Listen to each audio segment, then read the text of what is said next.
Hey, welcome everybody to Spirituality Adventures. We're glad you're tuning into this episode. We are a viewer and listener supported podcast, so we really appreciate you listening, watching on YouTube. We really encourage you to subscribe to whatever platform you're using. If you're on YouTube, hit that subscribe button, or if you're on Apple or however you listen to a podcast, be sure and subscribe. We greatly appreciate it. Also, make comments if you like it and share it if you like it. We really need people to make comments and share the episodes that you like.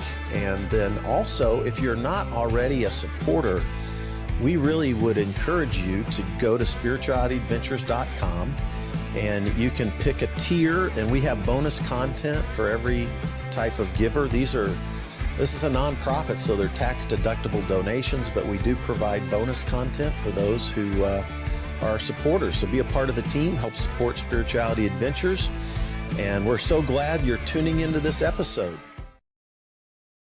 All right, welcome everybody to Spirituality Adventures. I am excited that you're tuning into this episode, and I must say, this episode is one that has been in my mind and heart for at least 3 years, at least. I have two, I want to call both of you dear friends. Is that okay? Yes. And It's true. Paige and I have hung out a whole lot more than Rachel and I, but Rachel and I have known each other, and Paige and I have known each other since the 1990s. And we have had quite a journey, all three of us. I would say Paige and Rachel's is far more interesting than mine, but but nonetheless, I respect both of these women greatly. I'm so honored to have you on the podcast. Thank you, Paige Sears and Rachel Boyer, for joining us today. We were all in the same church that I did a church plant, founded a church in 1990 we initially called it Vineyard Christian Fellowship, and then later moved it just to Vineyard Church. We were meeting at Lakeview Middle School in the 1990s in Kansas City, Missouri in the Northland, and that's where all three of us met. All right. So that gives just a little bit of context for where we're going. But the first thing I want to do is have Paige Sears introduce herself and give us a little bit of her origin story and how she had arrived at Vineyard Church in the 90s. Then we're going to go to Rachel and have her share her origin story and how she arrived at Vineyard Church in the 90s. Then we're going to talk about our experience at Vineyard in the 90s, and then we're going to move forward from there. All right? So thanks for tuning in. I think you're going to find this a fascinating journey. Let's start with you, Paige. Thanks for being on Spirituality Adventures, and kind of give us like about a 10-minute version of your early journey and how did you wind up at Vineyard Church in the 90s? Sure. Yeah. Thank you. Thank you, Fred, for this opportunity. I likewise have been looking forward to it for 3 years plus. My dad was, he sought to be a pastor, and was a pastor, when I was born, and, he didn't have the best people skills. So he eventually, he would leave different. I was kind of like an army brat, because my dad would kind of like army people where they have to move frequently. That's kind of the way it was, because my dad would be able to stay have one pastorship for a little while, and then he'd have to move. And then, but both of my parents were teachers, and in the 70s, and so if my dad wasn't preaching, then he was also teaching. And then there was in 1976 or 1977, I believe there was a teacher strike. And that's how my parents decided that they knew there's a teacher strike and they needed teachers. So they came here. So that's how I've been here since 1977. And that's how I came to Kansas City. My parents were very conservative, very evangelical. And I went to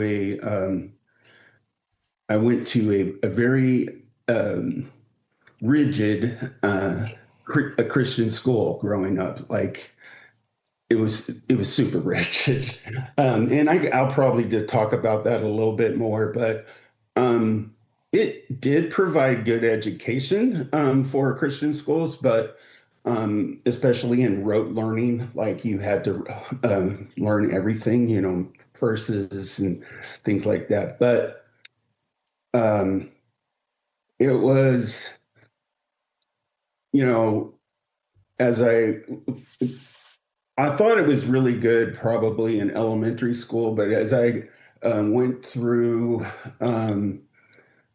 junior high and high school, um, that was in the middle of the 80s when the aid crisis was starting to come on. And I had so much guilt about having thoughts. I consider myself bi, but I had so much thoughts about men and that type of thing, and it was so harped on about in the 80s at my school and the church and stuff about uh, how um, gay men at that time were the cause of the AIDS epidemic. It was a retribution from God, and I just was so full of shame. I went to that Christian school, and then, believe it or not, my parents, my dad would he wanted us kids to go to Christian schools, and he would only help us out financially if we went to a Christian school.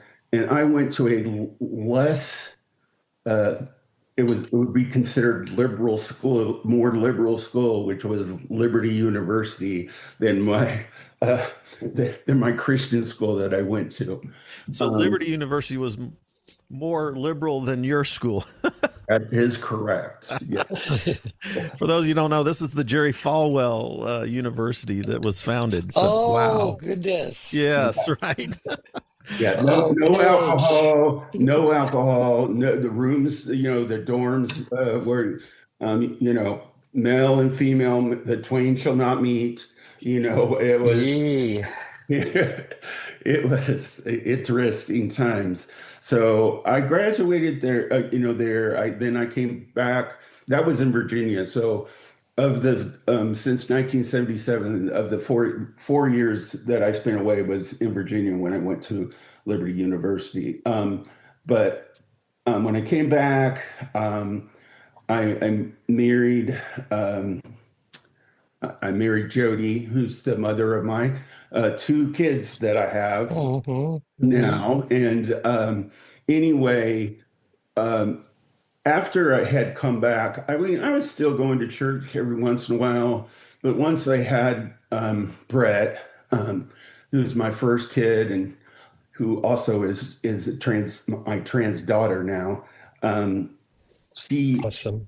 I was, you know, as a lot of adults and parents are, they're like, okay, I have a kid now, so I want to go to, let's go to church. And so I just was looking up churches, I think in the phone book, and I just, went to the Vineyard. And so, and I liked it. It didn't seem as much like I liked the music, and I also liked how it was the churches that I had grown up, like it was expected that, you're going to dress a certain way, you're going to act a certain way, only certain types of people that kind of look and act like you, are really, others might be come in, but they're not going to be really welcomed.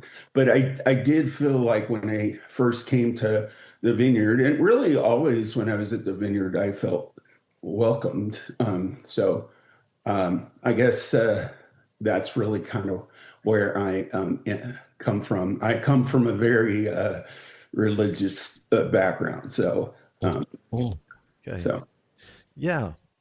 Thank you. Thank you. Let's pause there and let's, Rachel, why don't you give us your origin story? How did you give us a little highlights of your life until you wound up at Vineyard? And by the way, it's one of the more fascinating journeys, even before you landed at Vineyard, that I had ever heard in my life. So, yeah. Oh, well, my spirituality adventures since the Vineyard have been pretty exciting as well. We're going to get into that. For me, anyway, for me. We're going to get into Well, that. Yeah. thank you so much, Paige, for your share. I got to know a little bit about you that I didn't know. I didn't really understand that very, very religious background that you had growing up. Wow. I can't even imagine. When I grew up, we didn't really live in a religious household, but our parents took us to church for the, social obligation kind of thing. So they took us to church. They would drop us off at church. And I never really remember anything that was taught there. We used to just see what we could get away with and have fun while we were there. Basically, we were kids. And so I didn't really have any religious background as a kid. Um, what I did have was a very tumultuous relationship with my mother. We didn't get along at all. We fought all the time. She punished me severely because I wouldn't listen to her. I, w- I mean, I don't want to put the entire onus on her. I was kind of a rotten kid growing up. I just wouldn't listen. And, but she really beat me to the point where by today's standards, they probably would have separated me from, somebody would have came in and separated me from her because it was really bad. So I grew up really in mortal fear of my mother and with the idea that I'm going to run away from home as soon as I can.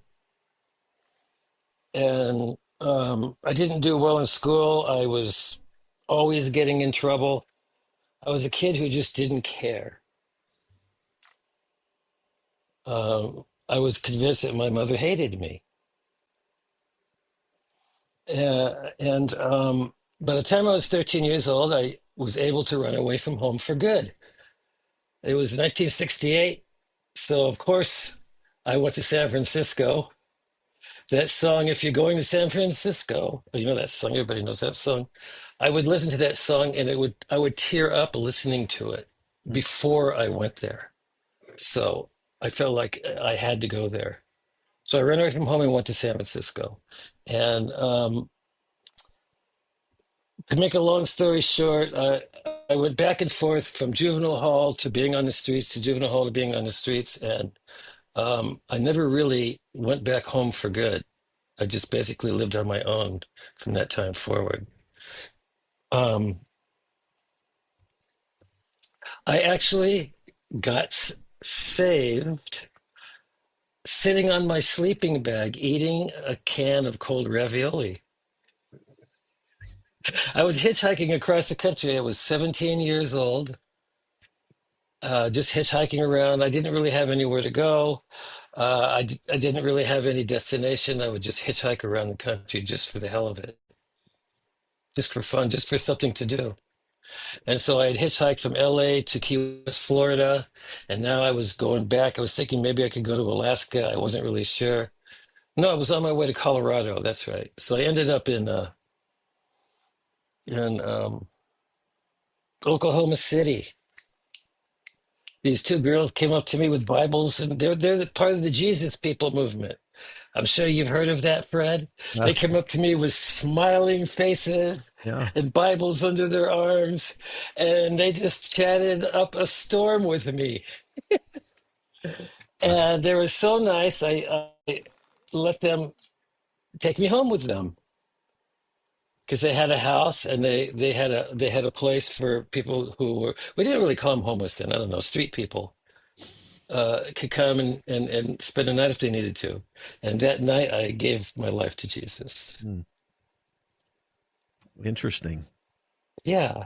And I was in this Christian commune for, I guess, the first year or so, called the Shiloh House.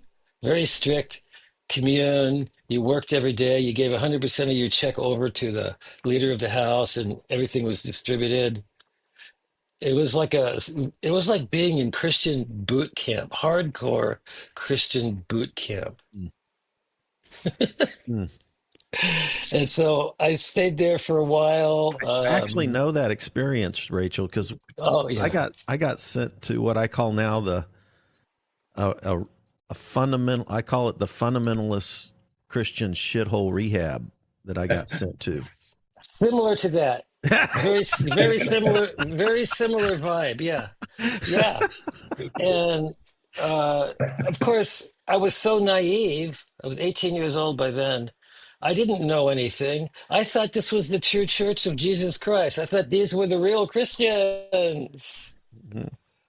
So I bought into all of it. And I became an on fire Christian. I would have my Bible and go out into the shopping center parking lots with them and preach the gospel to the poor, unsuspecting people walking out of the supermarket. Yeah, I did the same thing, man. If I talked to you for more than 3 minutes, I was going to talk about Jesus. That's for sure. Yeah. Oh Yeah. my gosh. And so that's what we believed in, of course. And so that's how we lived. And I got tired of being broke all the time, so I left the place and went home. And I ended up in this church in Redondo Beach called Bethel Tabernacle. And Bethel Tabernacle was even more hardcore than Shiloh House was. They used to preach that if you weren't praying an hour a day, you're backslid. Yeah. Very old Pentecostal, fundamentalist Pentecostal Yeah. lifestyle. Mm-hmm. We burned all of our secular records and books. We had book and record burnings. Yes. This is in California. Yes. I just shared last Sunday how I couldn't bring myself to burn my good albums, so I gave them to my non-Christian friend and let him go to hell instead of me.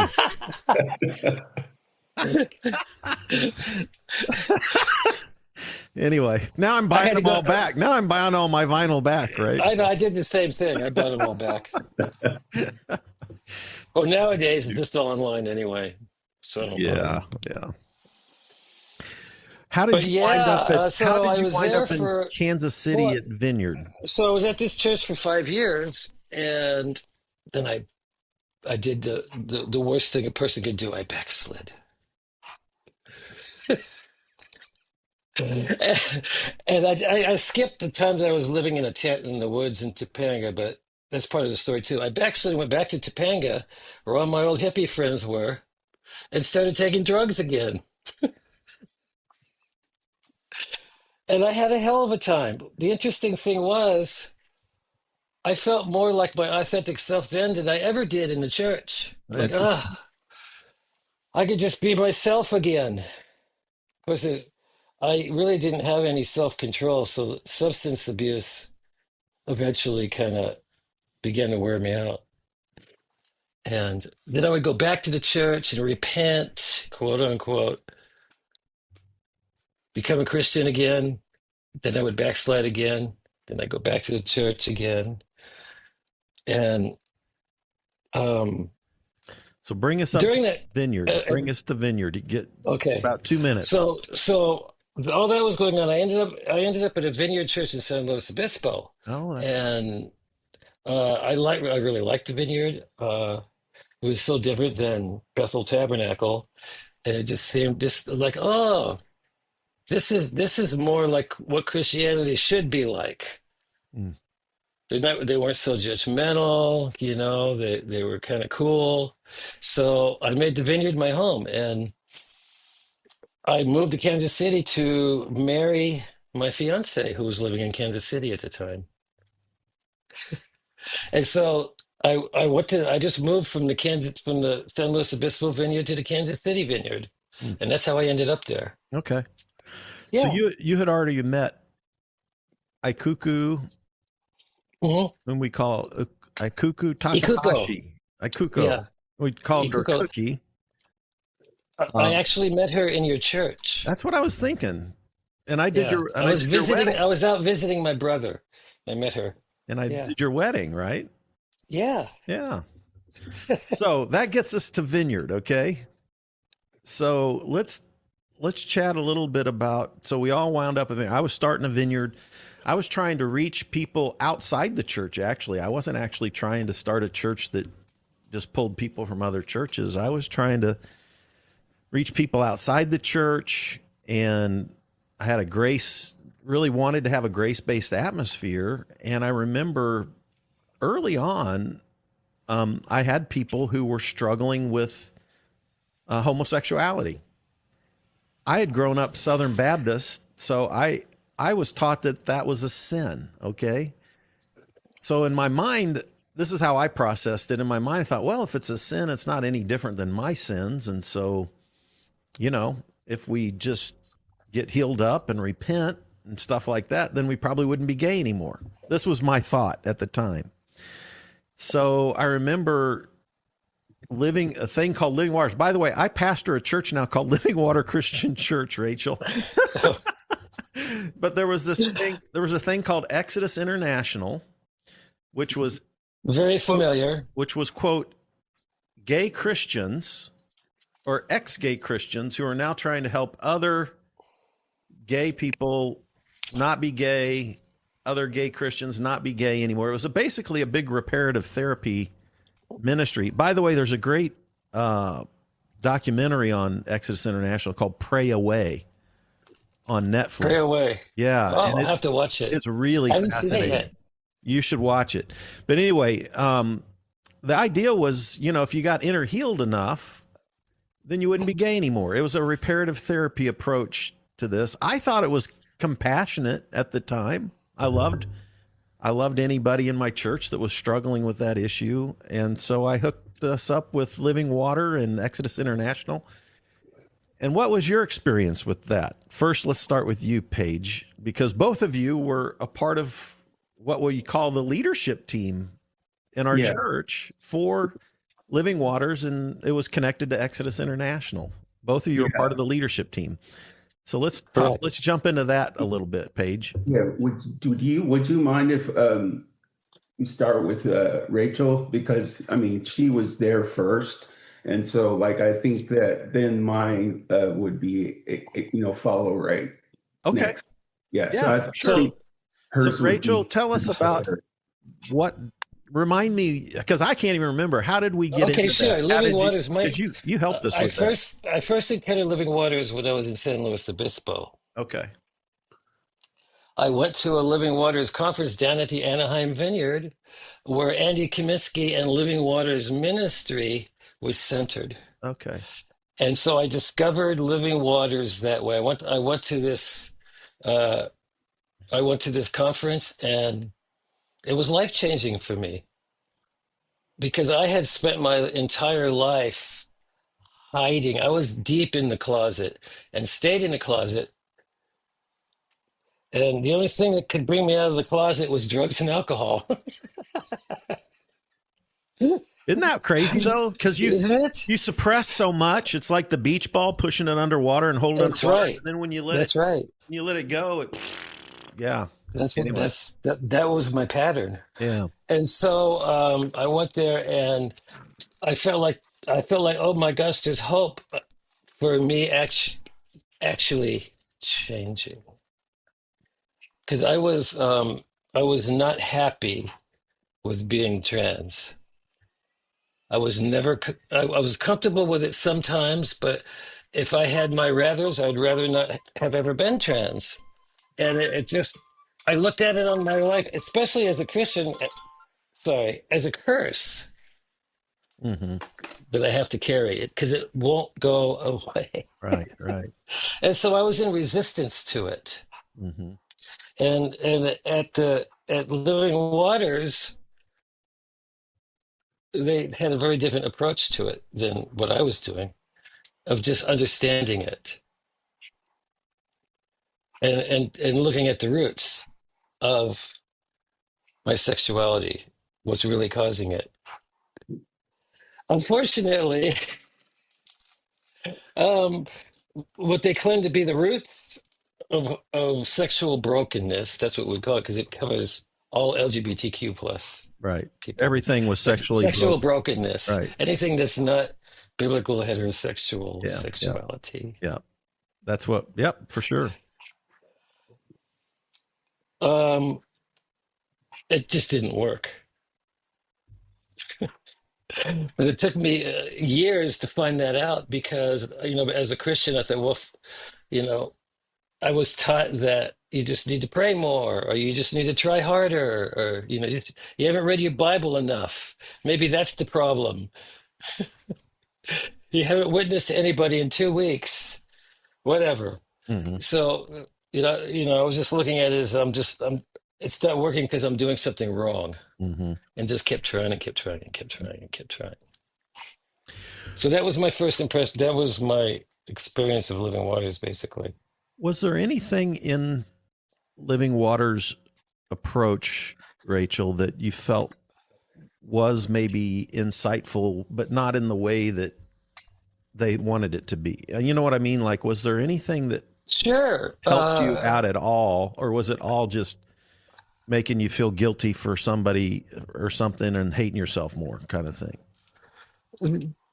Interestingly, the Leon Payne's teaching on androgyny and masculine and feminine energy actually really helped me. You Interesting. know, so within myself, I do my best to maintain the harmony between the masculine and feminine energies in myself, Hmm. rather than one against the other, or one more than the other, or whatever the case may be. And that seems to have helped me quite a bit. And looking at certainly root causes of your behavior is always a good thing,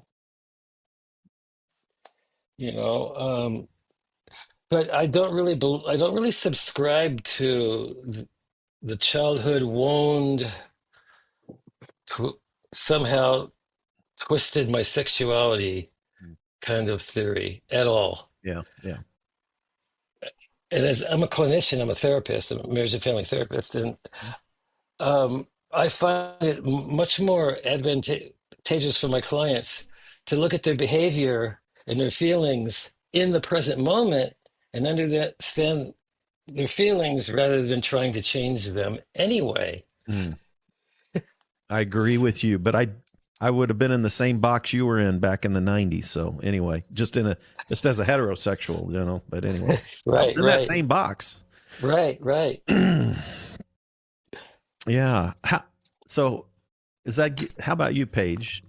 What were, So so it's Rachel, you actually helped us get Living Water started at Vineyard Church. Yes, You were the point person for that. I was. Yeah. I'm the founder. Okay. yeah. It is. I'm sorry. I hope people who listen to this find the humor, because I can cry and laugh through this whole interview, anyway. So, all right. Hey. Yeah.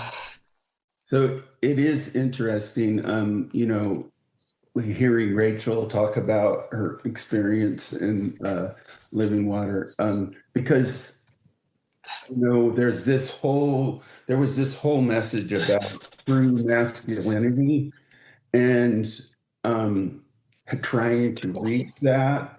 And hearing Rachel talk about it, because at the time, like, she was the leader, right? And so she was what I looked towards as true masculinity, but like didn't even know how much you were struggling with your gender, identity and that kind of thing.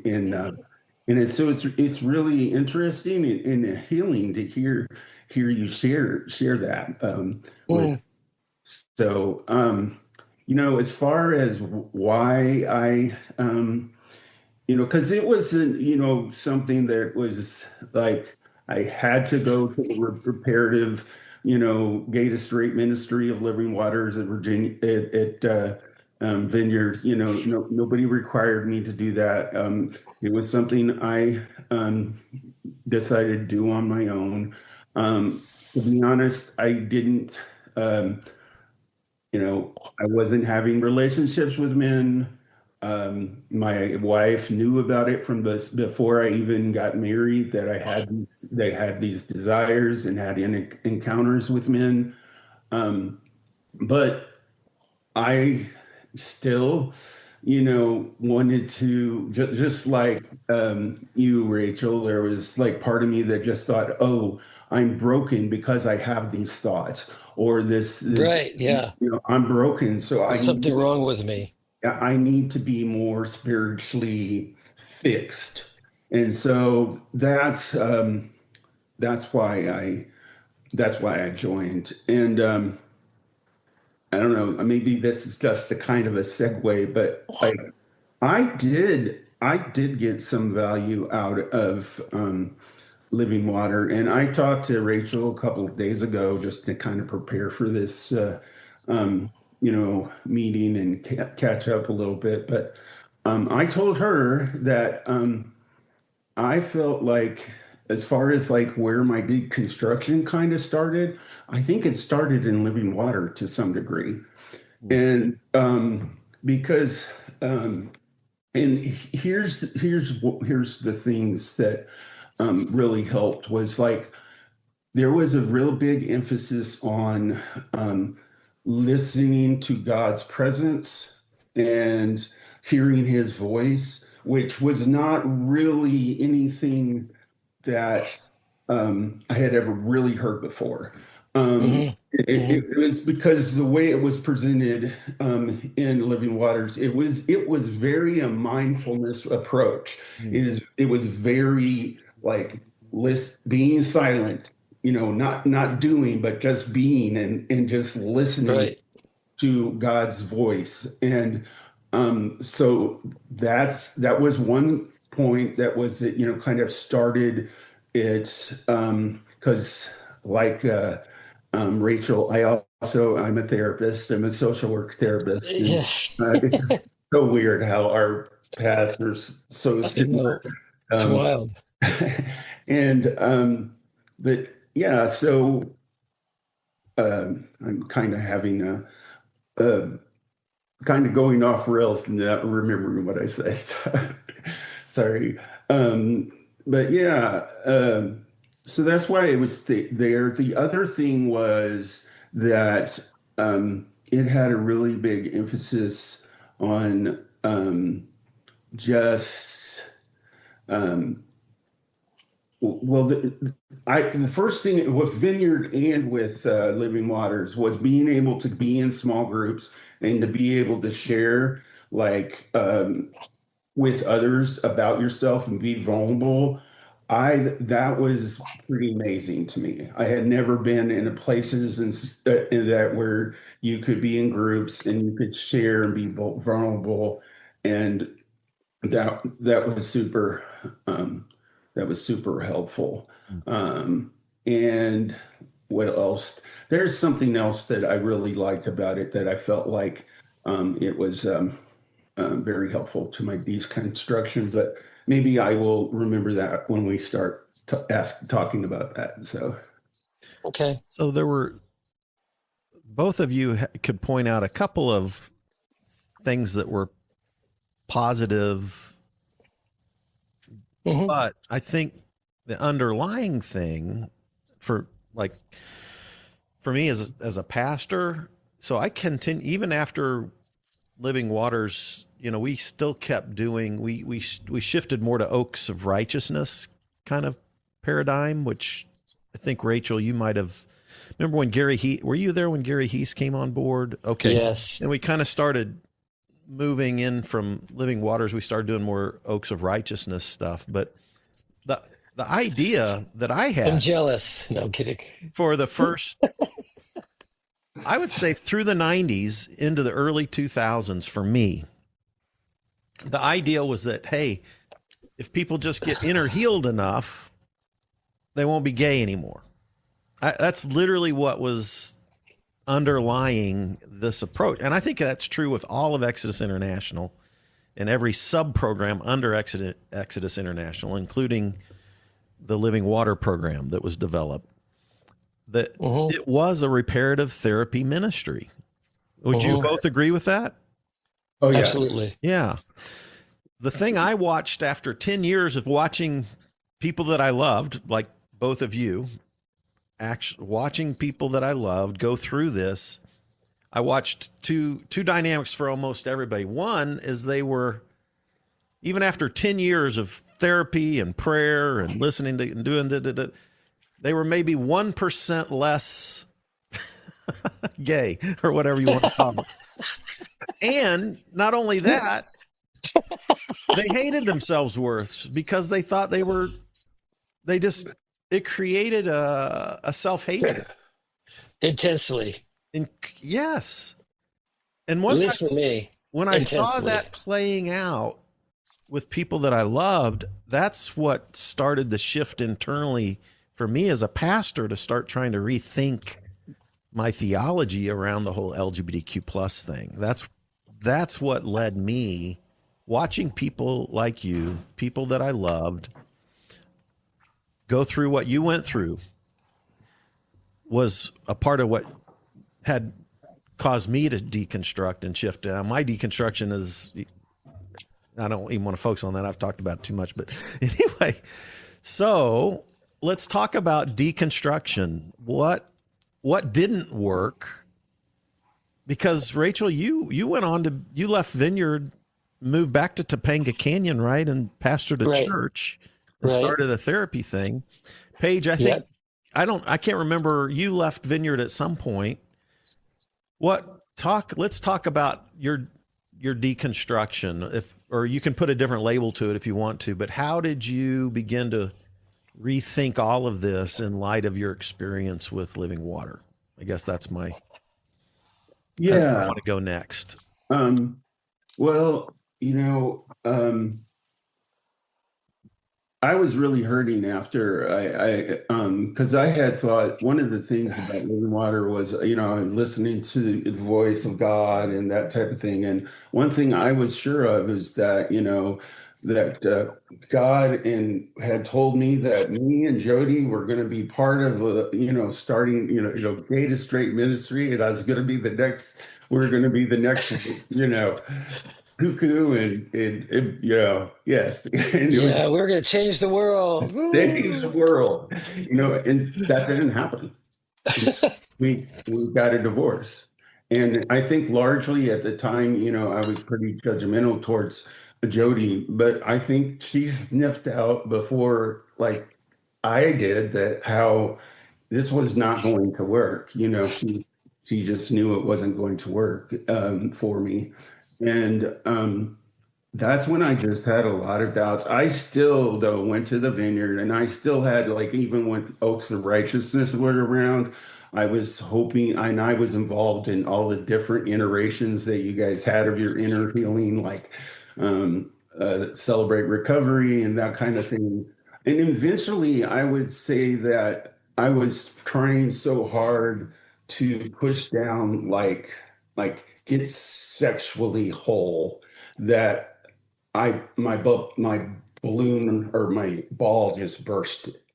And I did, some things that I regret. And I had shame towards. So part of it is I left Vineyard after those events, and I went to different churches. I went to Harmony and stuff like that. And probably one of the key events but then I just started to stop kind of going. And probably one of the key events was this Christian school that I talked to you about that I went to. There was a Facebook group, and this Facebook group was like any other high school, basically, but it was a Christian group. And at one point they were talking about, I brought up the topic about, hey, can you believe that we used to have Senior Slave Day? I mean, that was literally what they had, is like they brought seniors up onto the podium and they auctioned them off. And then the next day they would, like, for a certain amount of money, then the next day they would like be allowed to carry books and things like that. And um, I was shot down quite a bit. They were like, we don't want to talk about that. That was a long time ago. And so I was kicked out of that group. And so what I did is I started my own group because there was a whole lot of people from my that the school that still wanted to that actually were experiencing spiritual abuse or tri-city abuse or whatever you want to call it. And so Mhm. uh, I created a space, a safe space for us to just talk and write to each other and just kind of document our stories. Eventually, um, a writer on the pitch caught wind of one of, um, something on there, and we got interviewed. A few of us got interviewed by um, the pitch, and that actually was kind of cool in a couple of ways. Um, One way is that eventually there was one person that really experienced a lot. And in the article, it mentions her as Mary, and she experienced like some basically um, sexual assaults at the Christian church. And eventually, because of this, because we had this interview, I met with the church that the girl met with the church that was existing as it was. I mean, it went through several different scandals, and it was barely surviving. But they eventually kind of did a little bit of repairing reparations for her by providing her money to get counseling. And that was really helpful. Just to just have that group of people that I can talk to and relate to about the spiritual, I feel was spiritual trauma that I went through. And then one thing that happened in that is that one of the people that I met, she recommended that I go to this therapist who I call my deconstruction therapist. Uh, Mm. and the thing that I will never forget that my deconstruction, because, I still was having a very conflicted, like, with, because Christianity had always been part of my life, and I've heard all these things, and just the idea that, possibly like the idea of thinking that the word of God is not literally every word was like that was terrifying to me. Like if I believed that, then like I would have just gone straight to hell, like um but what got me to where I could even do that, where I could start to consider that maybe the word of God is not that way, was when my therapist said, well, how is your spiritual beliefs, how's it working for you? When he said that, there was something that just went off on me. And it's like, it's not working. It's just giving me shame, like these, it's all it's doing is it's just this same cycle, this shame cycle. And Yeah. that was the thing that got me is when he said that, started to really go, hey, there's something wrong about this.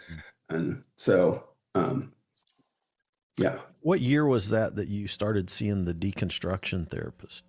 That would because I looked it up because it was about the time of the pitch article, and that pitch article that I was talking about that happened in 2017. Oh, So wow. it would have been in 2017. And 2017 was also the year that uh, I officially came out as trans. Okay. So Let's put a uh, pause there because I want to have time to dive into yeah, the whole transition time period. sure. Yeah. Thank you. Interesting. Thanks, I didn't Paige. realize it went that it was that was a long journey between yeah, interesting. Okay. Great. Yeah. Yeah, 2017. Wow. So Rachel, how about you? So you went from you got married, moved, left Kansas City, went to Topanga Canyon, pastored a church. You were Right. also doing some therapy then with people. Hmm. And what happened with you to cause you to begin to deconstruct or whatever, however you want to phrase that, and begin to question some of these things? Well, it was how it happened was kind of dramatic, but my continued pattern of, I'd be fine for 6 months or 8 months or a year, and then I would go out and have a terrible relapse, and I would act out and have sex with men, and then I'd come back with with other shame about how could I do that? What's wrong with me? Oh my gosh, you know. But while I was doing it, I really enjoyed it. And Isn't that amazing how I, sex I I you're would just come out, do all these things, and then I would just go dive right back into the closet again, mm, and my Christian persona would come out. I had this Christian persona that I probably genuinely thought was me, but it wasn't, yeah. Yeah. and just being good, and um, it didn't seem to ever get any better.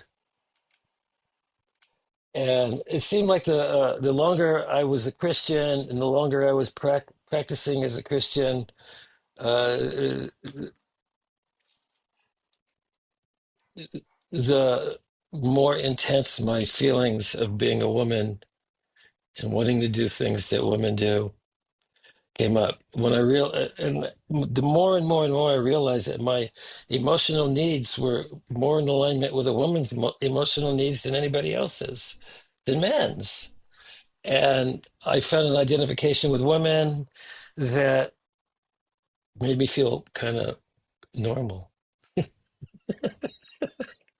And it's the only time I ever felt that way. Mm, But I would still hide it. And on one of my drug binges, I was passing a church at Topanga, was doing a kind of like semi-private practice mm-hmm. as a therapist. Yep. And some along the way, I ended up becoming dependent on painkillers. And my painkiller addiction kind of eventually evolved into heroin. So that so here I was with this pretty nasty heroin addiction. I was using it every day, sometimes two, three times a day.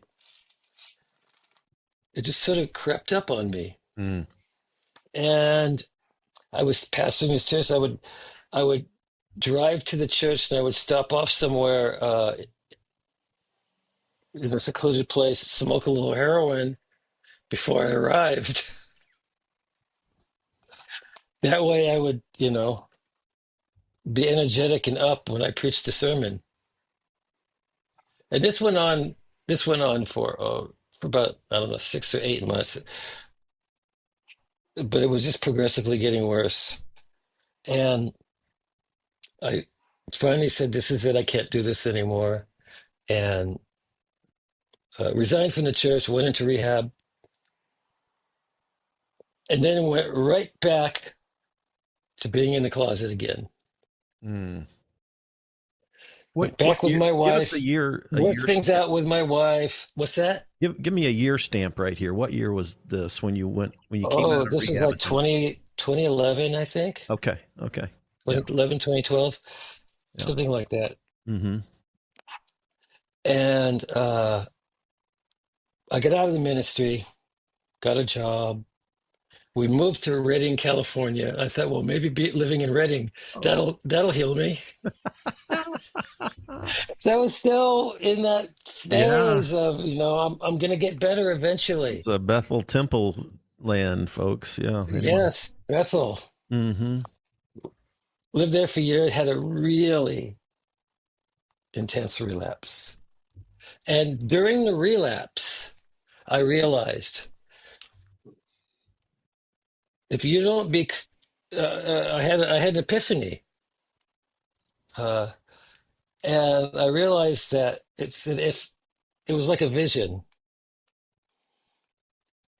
I realized that if I just turned around and faced everything that I was running away from, my life would become beautiful, Mm, just like that. mm, And in that moment, I knew what that meant. So I had to come out, I had to be honest, I had to be authentic with myself and others. Otherwise, I'm going to die. mm, mm. And I came out on that day, Wow. and I've never looked back. And this was 2011 or 12, Yeah, and came out. 2012, 2013, maybe. It's hard to remember. Was it and came out as trans at that point? Yes, That okay? yes. Yeah. Huh. It was really, really, really hard. The hardest thing I've ever done in my life was tell Ikuko what my choice was. Yeah. Yeah. How did I'm? You don't have to share, but what was her response? Kindness? What was it? It was, but she was heartbroken at the same time, Yeah. of course. Yeah. Well, And then she didn't really believe me it's because like no, I know it's you. like another No, phase. You're just going through another phase. that's not really you. Yeah. Interesting. But we're good friends now. Good. Good. Yeah, Please tell her I said hello. I will. I will. She'll be thrilled. Yeah.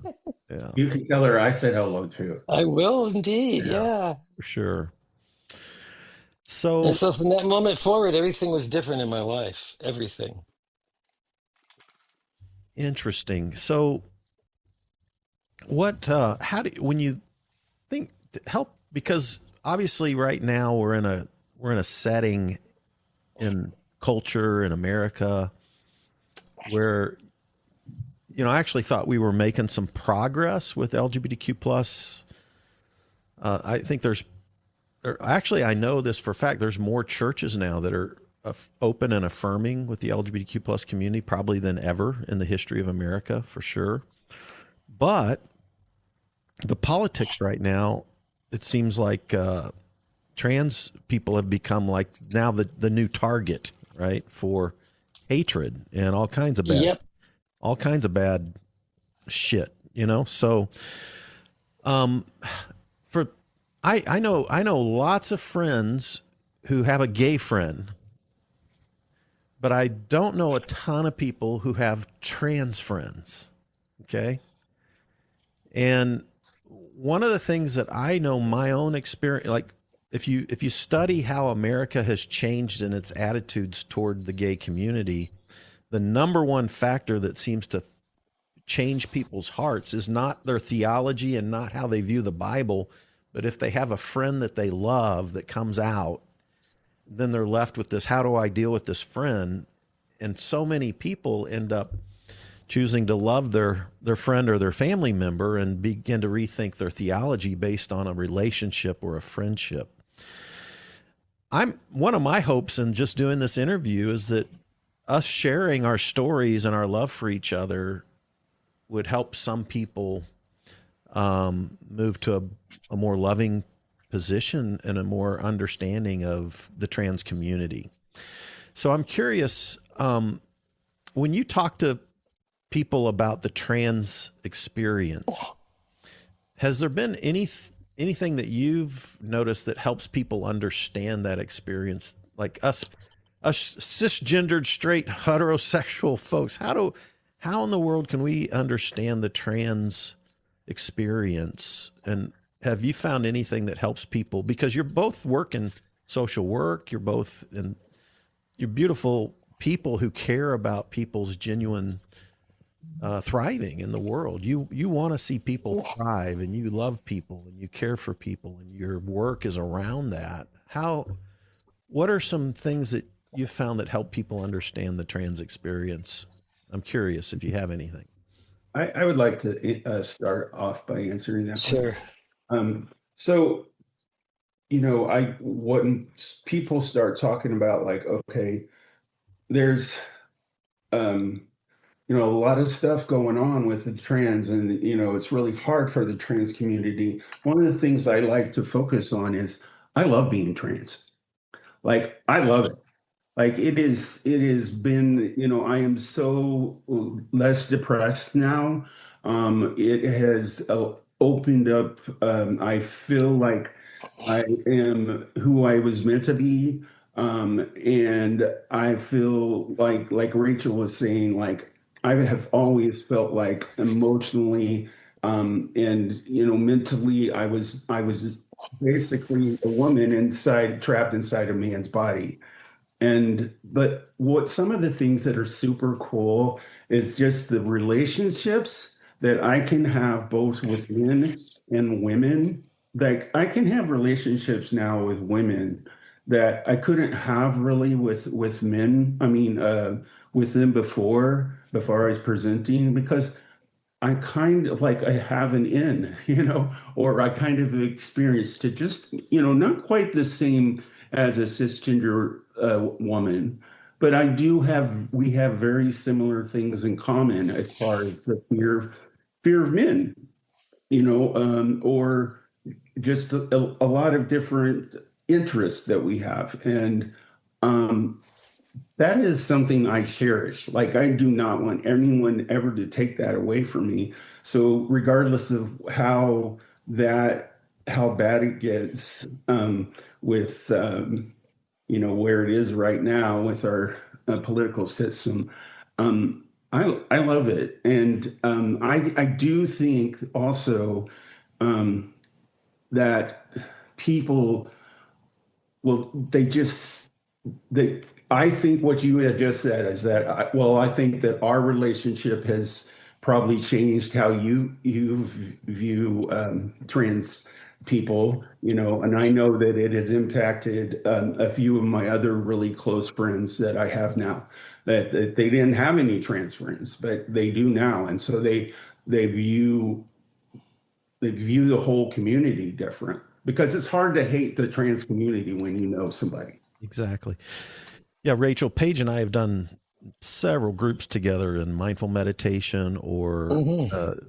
religious trauma deconstruction groups, that kind of thing. Mm-hmm. And Mm-hmm. it's been one of my things has been I love people to meet Paige and really get to know her. And Yeah, awesome. I find that it changes people at a deep level. It's a beautiful thing, So, but Paige, you would say that within your own self, coming out as trans has been a healing experience for you.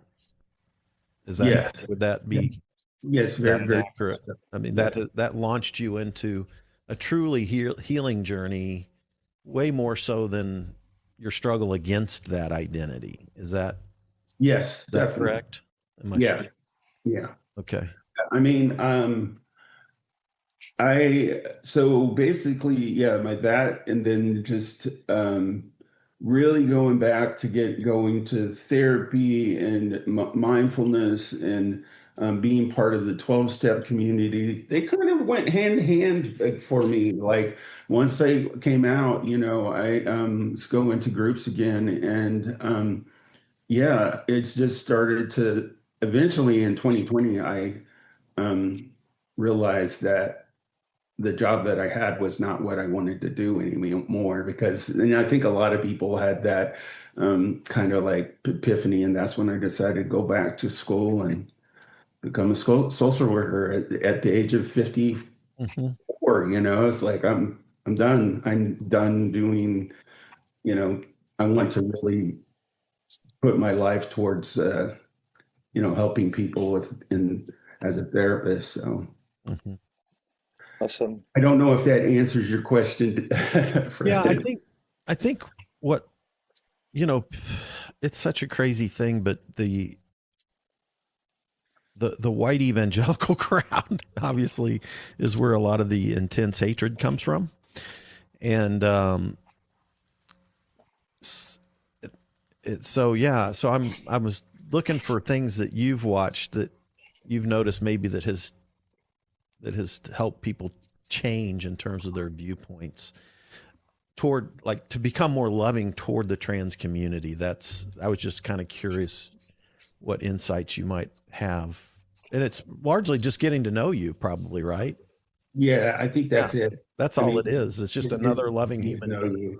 Yeah. Right. And caring enough to listen to your story, to listen to what you've been through, to listen to your trauma, and then to help understand that you've gone through a massively healing process to be at peace with yourself. Right, right.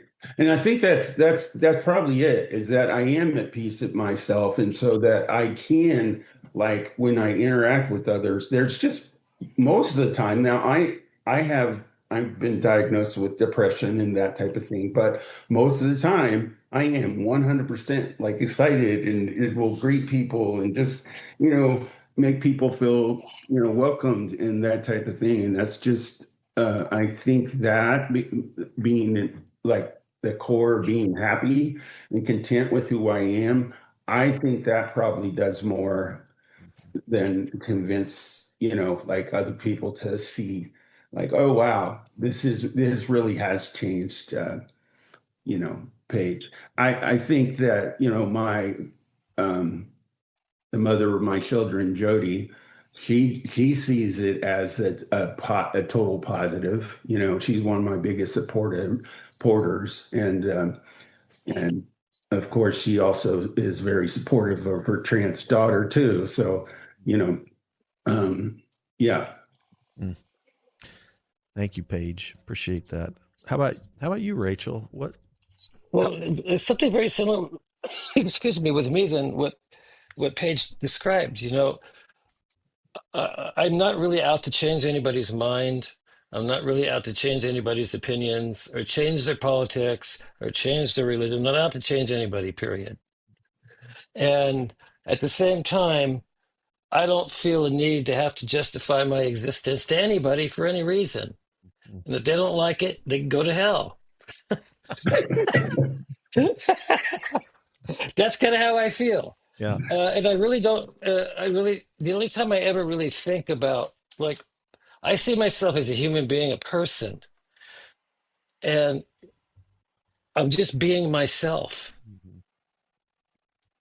I'm not doing anything but being myself. I'm not trying to do anything. I'm not trying to impress anybody. I'm not trying to pass as female to anybody. I don't really care what you think about me. What I do care about is how I show up for you. Mm. And being a decent human being, being a loving person, being authentic, to me is more important than anything else. Being who I am to myself and being comfortable being me. And it's kind of like the mindfulness practice of practicing unconditional acceptance toward ourselves. Yes. And that practice, I'm still a beginner at it. But it deepens and deepens and deepens in time. And the more I do that, the more people like me. The fact that I'm trans is something that rarely ever comes up in conversation. Maybe it's because I'm in California, I don't know. But sometimes I'll tell somebody I'm trans and they'll look at me surprised, like, what? I had no idea. I said, okay, well, fine then. And we just kind of go on. Right. And so I don't really have any uncomfortable conversations with people, or if somebody doesn't like me because I'm trans, maybe I just don't notice it. I don't know. But it's just not an issue to me. I believe that me being my authentic self, being who I really am, will change people's hearts and minds about trans people. Because not only am I amazing, I'm more spiritually aware than you are. Can be, for sure. With some people, I mean, Yeah, for sure. I mean, I believe that I'm a fairly self-aware, conscious person. Mm-hmm. And to me, that's what matters Mm-hmm. more than anything else. Yeah. I would agree with Rachel about being authentic. I think that that's probably the one thing that I do, I will hear from other people say is like, I'm just amazed about how you can be your authentic self. And to some instances, I do think that they see um, us, and they go, I wish I could be as authentic. And when I say authentic, I am just not talking like authentic being trans, being present there, but just being an authentic, real person that shares real emotions and being vulnerable. Then they're just, they're like, I want that. I Yeah. kind of think Right, exactly. that's pretty cool. Yeah. So. Right. Yeah.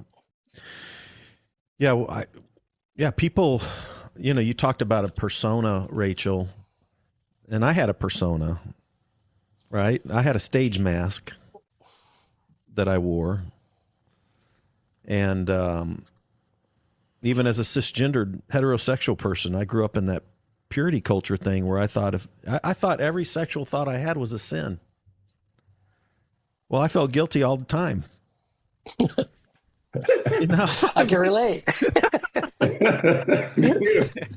And and then Oh, anyway, I'm so glad that you brought that up, because that was the other thing too. When people yeah, realize that my experiences in life are universal, they're not really that much different than anybody else's. They're the same, actually. My experiences in life, what I go through, is the same as everybody else's. Doesn't matter what your gender orientation is.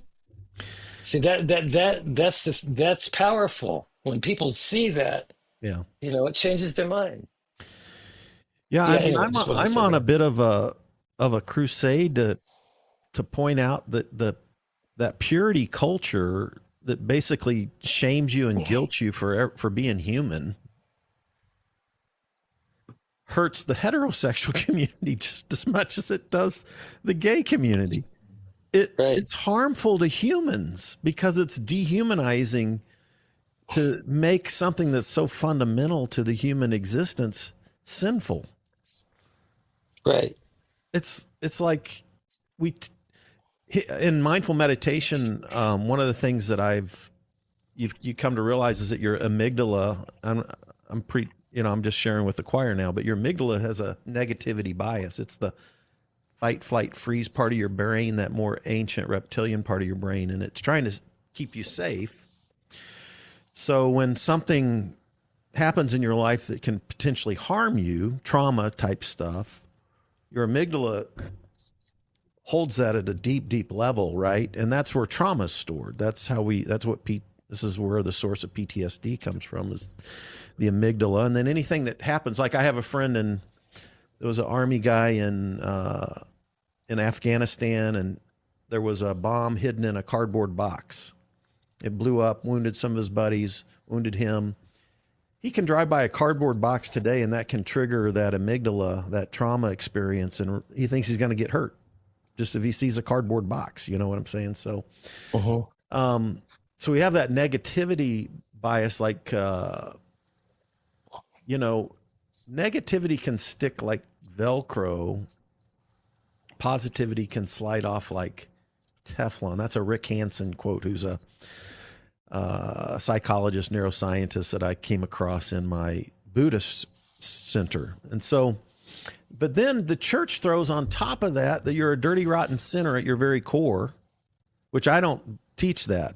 I teach that we're all beautiful beings in the image of God, full of dignity and worth and all that kind of stuff. I think that's the original blessing. But if you throw on top of the negativity bias that you're a dirty, rotten sinner, then your whole internal mechanism has this huge inner critic. And I realized, just because I thought every sexual thought that I ever had was sinful, I had a huge inner critic as a cisgendered heterosexual person who was basically hating myself for having sexual thoughts,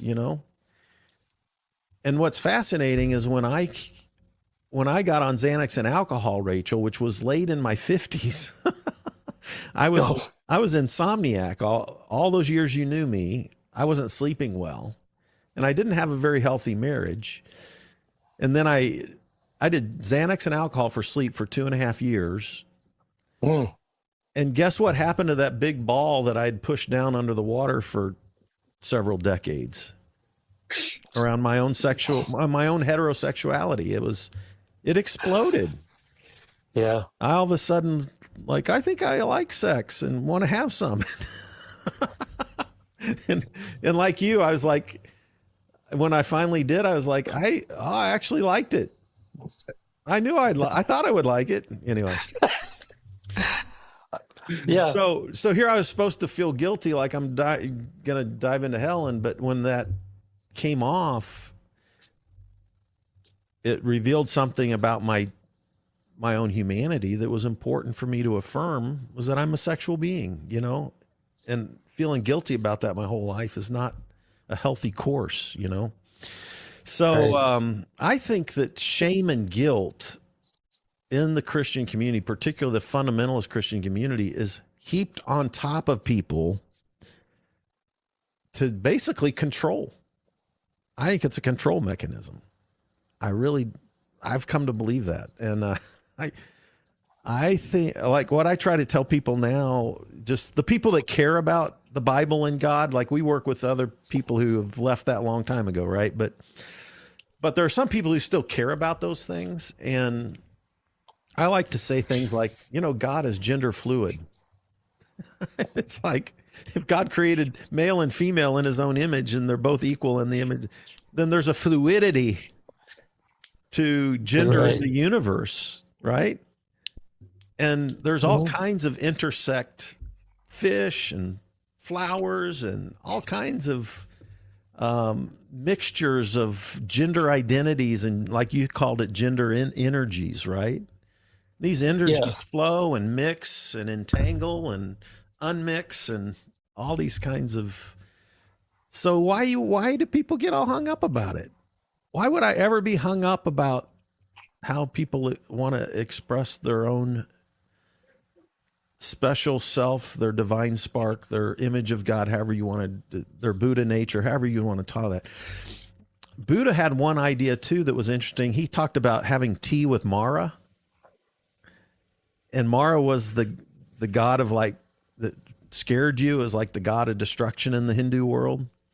Okay. But Buddha's approach was like, well, let's sit down and have a talk, Mara. Let's have tea. And when you turned, Rachel, and faced what you were afraid to face, it was almost like a tea with Mara moment, Hmm. where you're like going, okay, I'm going to sit down with my real self and face it, talk about it, let it speak to me. Yeah. And then all of a sudden, all those true self things explode to the surface. Is that an accurate kind Yeah. of I way would of say saying? that's fairly accurate, but it's been a journey. Okay. It wasn't like an event, and Okay. now I'm living in my true self. It really, and the journey continues. The journey, letting go of shame. That's part of my deconstruction journey, Mm, deconstructing from shame and self-hatred, feelings of worthlessness, so on and so on and so on. Took a lot of time, and it continues to this day. mm, I think that, you mentioned the inner critic. mm-hmm. The inner critic is universal. Everybody has an inner critic. Yeah, I think it's just part of the human condition. I do too. And so, learning how to be with that inner critic and manage the inner critic, because the inner critic is more like an inner dictator. The inner critic actually wants to control the show, Mm, mm-hmm, wants to control my life, and did for many, many years. mm-hmm. The inner dictator. And, you know, Some developing a internal different. some internal family systems thought. It is. It Yeah. totally is. Uh-huh. And Uh-huh. developing a more positive relationship with the inner dictator is what helped me the most, Mm. rather than trying to get rid of it. Yeah. This is what helped me too, Rachel. Like, I Yeah. was always trying to battle, defeat, beat up, Yeah. suppress Right. parts of me Yeah. that never worked because it was a part of me. And Right. I had to Exactly. face those parts of me that I didn't like Yeah. and make peace with them. Yeah. And oh, yeah. So instead of battling everything that I didn't like about myself, I started learning to not to allow. You know, have you dealt with rain meditation? Rain. Yeah, it's just an acronym. R is recognize, an A is allow your feelings, your thoughts, all that. You're allowing it, not fighting it. Yeah. I is investigating. This is something I learned from Tara Brach in her book on self-compassion. And then the N is the nurture part of it's kind of like a meditative cycle to work with the parts of you that you tend to fight against or don't like, but it actually teaches you to learn to allow it. What you resist persists. Indeed. So learning to Yeah. allow and investigate with curiosity, openness, self-compassion, and love toward my own self. Like that's some of the biggest stuff I've learned through meditation work. Me too. Isn't that crazy? Yeah. Isn't that crazy? I as a therapist, I use ACT therapy, acceptance and commitment therapy. Yeah. And with ACT therapy, it's the same process that you just described. It's Mm. exactly the same. We just use different words, Yeah. I like you ACT. know? Yeah. Yeah. Where we accept our feelings without judgment. Mm-hmm. Yep. It sounds so easy, right? Yeah. No. Acceptance without judgment. And the deeper you go into that, the freer you become. I agree. Yeah. Beautiful. Yeah, it's a wonderful process, and it's kind of what I'm in the middle of now in my own life, and it's what I teach. It's Yay. what I try to impart to my clients. Acceptance. Yes. I also became a breathwork facilitator. Got trained Mm-hmm. to become a breathwork facilitator. So doing breathwork is the same process. It's the Mm. same thing, except whatever comes up. Feel it as deeply as you can. Be with it. Just breathe. It's the same process, but breath work.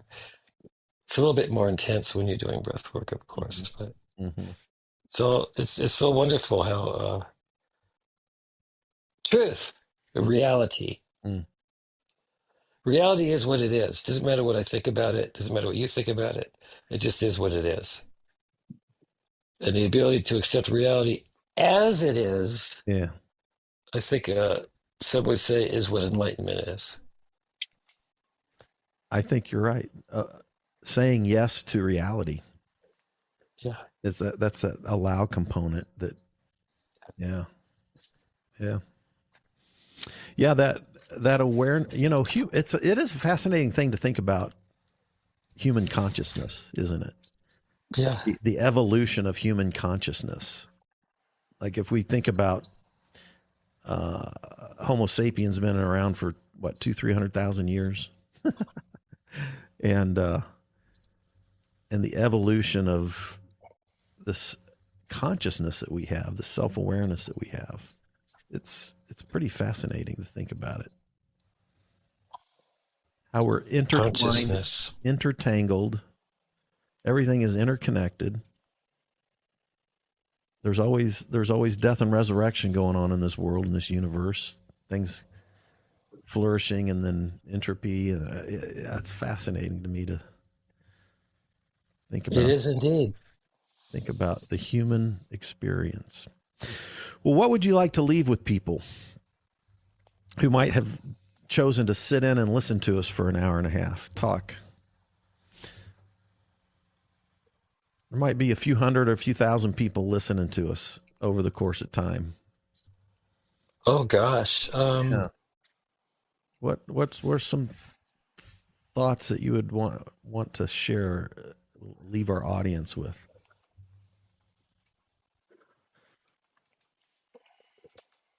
Mhm.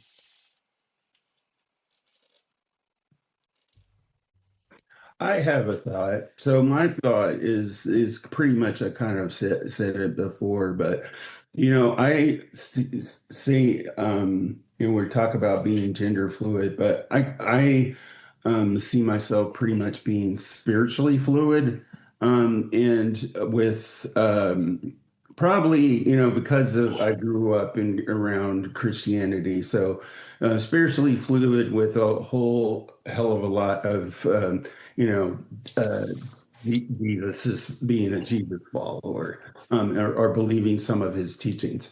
And but where I see God the most that shows up, or the divine, or whatever you want to call it, or the miraculous, is when like right now, like we're sharing things about our past, and we're being real, and we're being open, and anytime I'm around a group or I'm around a person and I am being myself authentically, and sharing like my pains and listening to their pains, that is magical to me, you know.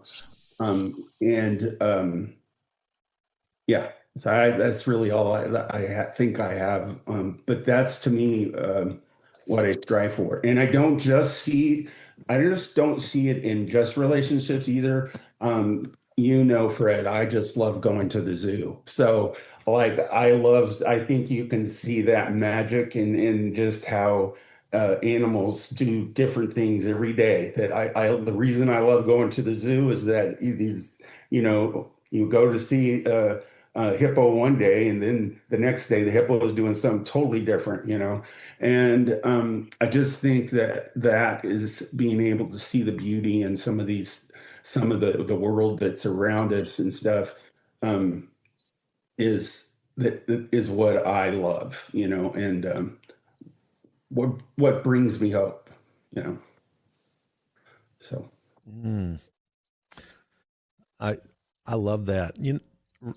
Rachel, you might not have heard me share this, but in my darkest, when I went through what I went through, resigned from the church and plunged into this dark, dark place, I felt like an atheist, questioned everything I'd ever believed, and honestly had passive suicide ideation. It was a dark, dark. This would be in 2009, most of 2019 for me would have been Mm. that experience.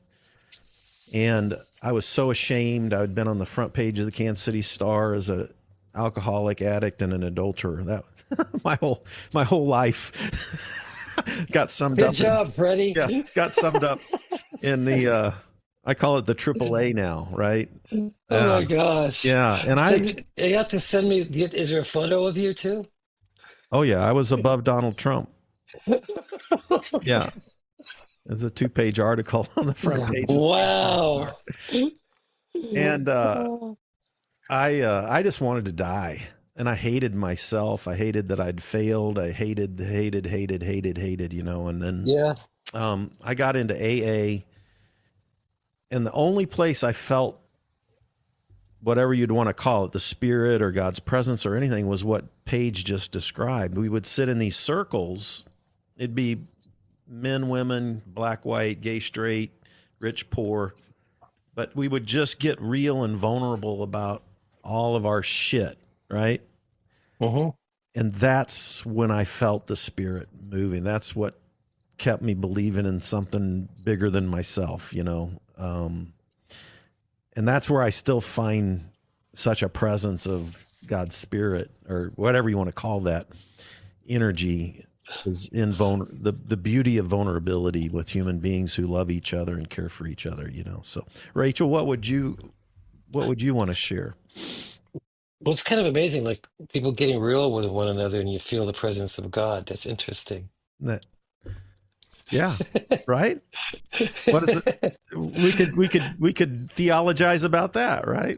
Well, no, just Or just to experience it. see it for what it is. Yeah. Reality, when we're connected to reality, reality is God in my mind, in my current understanding. Mm.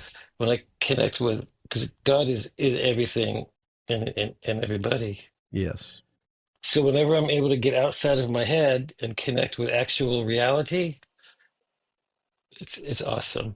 Mm. Not that all my experiences are awesome, but what I want to leave with people is there's nothing wrong with me, and there's nothing wrong with you.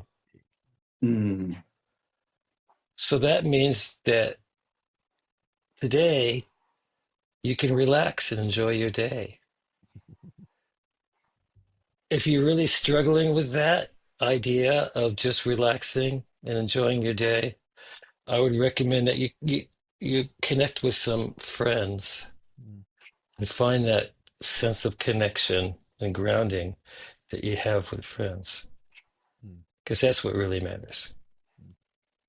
That's all. That's good. That's really great. I love it. Thank you. Well, thank you. We did it. Yay! After we've been talking about this a long time. Remind me, Rachel, where you're living at right now? Los Angeles, Culver City, California, actually, to be more exact. Okay. With LA. Yeah. Okay. Yeah. Well, beautiful. Thank you so much. It was a real pleasure. It was wonderful. Let me know when you want me to come back for an encore. Yeah. It'll be fun. Yeah. Do you travel much? No, I'm too busy working. Okay. All right. Well, thank you for taking But time. I can. I mean, I could do the digital nomad thing anytime I want to. Just take my computer with me. I work anywhere. So Yeah. Yeah. Well, it's so good to connect again.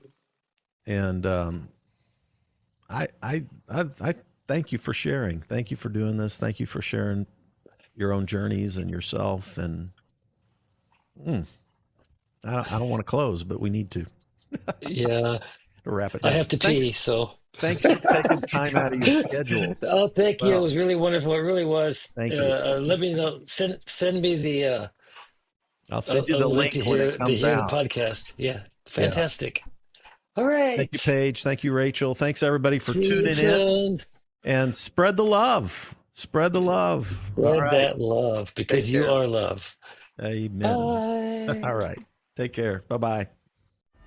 Hey, you made it to the end. Thanks for listening all the way through on this episode. By the way, if you're not already a supporter, go to spiritualityadventures.com, sign up for one of our monthly supports, and you will receive our bonus content. You'll receive lots of interesting information about our guests. Many of our musicians will do special bonus songs and record a song. So I want to encourage you to do that. Thanks for listening. Thanks for watching. Be sure and subscribe. Be sure and share any of the episodes that you like.